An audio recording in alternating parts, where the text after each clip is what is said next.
புற்றலை சித்தி விநாயகர் ஆலயம். இது வந்து பருத்துறையில் இருக்குது இந்த கோயில்.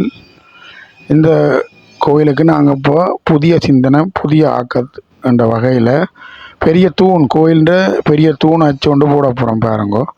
அதுக்கு பிளாஞ்ச் அடிக்கிற வேலை அந்த அச்சை புரிச்சு 2 வளம் பூட்டுறது எத்தனை வளமாக பூட்டுறதுக்குரிய பிளாஞ்சு இப்போ நான் அந்த தூணில் மார்க் பண்ணி அதுக்கு கிரைண்டரால் வெட்டி ஸ்டிக் போட்டால் அடிக்கிறோம். பிளாஞ்ச் அடிச்சுட்டு போயிடுறேன் பாருங்க. அந்த வீடியோவில் நீங்கள் வடிவாக பார்த்தா தெரியும்.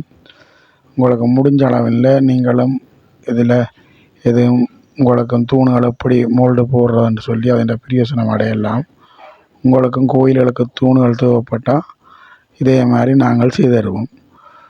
பாருங்கோ நண்பர்களே, டிக்டாக் உறவுகளே, யூடியூப் நண்பர்களே எல்லாரும் பார்த்து எங்களுக்கு லைக் பண்ணுங்கோ, ஷேர் பண்ணுங்கோ, எங்களுக்குரிய சப்போர்ட்டை தாங்க. நீங்கள்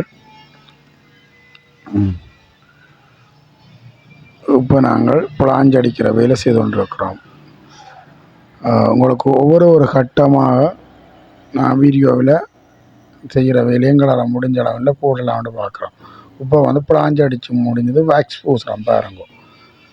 அந்த இதுக்கு வந்து மிளகு பூசப்படுது. வேக்ஸ் பூசுகிறோம். ஐயோ, வேக்ஸ் பூசிய எல்லாம் இப்போ உங்களுக்கு ஒரு துண்டுக்கு வேக்ஸ் பூசுகிறது தான் நான் காண்பிக்கிறோம். எல்லாத்துக்கும் காண்பிக்க வீடியோவில் இருக்கப்போ வேக்ஸ் அடித்து கொண்டு இருக்கிறோம். வேக்ஸ் அடித்த பிறகு முழுமையாக ஒரு வேக்ஸ் அடித்து காய விட்டு செகண்ட் டைம் அடிக்கணும்.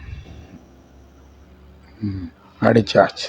அடித்த பிறகு பெயிண்ட் அடித்த அந்த ஒரு பக்கத்துக்கு பெயிண்ட் அடிக்கிறோம். ஜெல் கோட் அது நாங்களும் ஒரு கலர் போட்டு மிக்ஸ் பண்ணலாம். நாங்கள் மிக்ஸ் பண்ணி அடிக்கிறோம். அதில் ஒரிஜினல் ஜெல் கோட் தான் இது அடிபடுது.